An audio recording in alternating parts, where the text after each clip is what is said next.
පසුගිය දෙසැම්බර් 22 වෙනිදා අප පුරෝකථනය කළ පීඩන අවපාතය නිසා දිවයිනේ ප්‍රදේශ රැසකට තද වැසි ලැබුණා.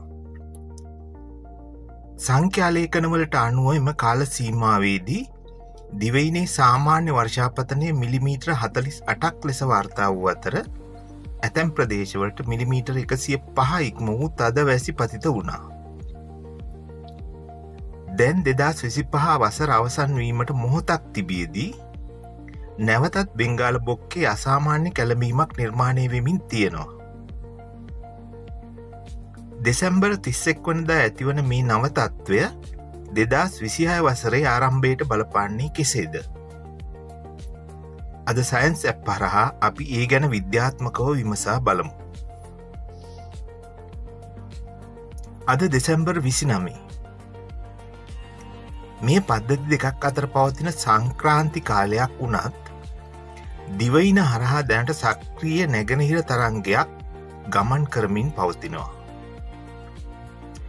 මෙහි ප්‍රතිඵලයක් ලෙස සවස් කාලයේ ගොඩබිම රත්වීම නිසා කෑගල්ල රත්නපුරය ඇතුළු සබරගම් පළාතට සහ දිවයිනේ සෙසු ප්‍රදේශවලට තද සංවහන වැසි හෝ ගිගුරුම් සහිත වැසි ඇතිවිය හැකි.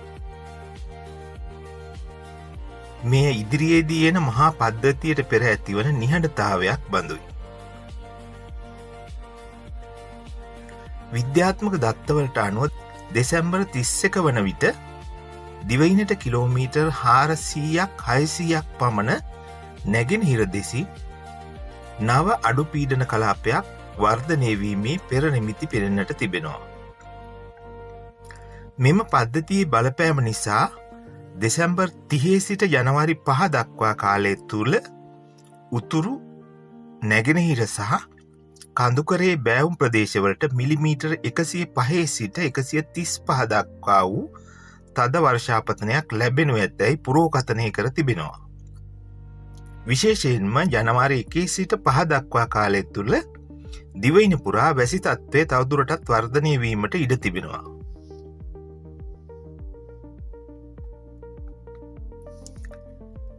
ඇයි මේ තරම් ඉක්මනට පීඩන අවපාත හටගන්නේ?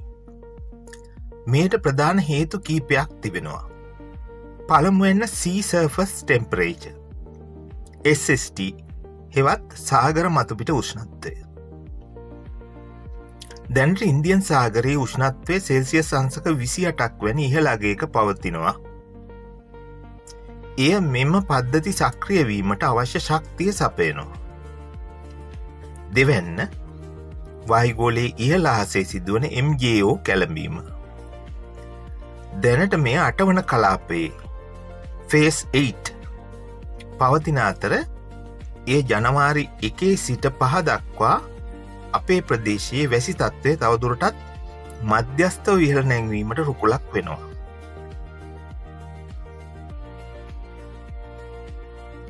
තුන්වන වැදගත්ම සාධකය වන්නේ පැසිෆික් සාගරය ආශ්‍රිතව පවතින ලා නිනා තත්ත්වය.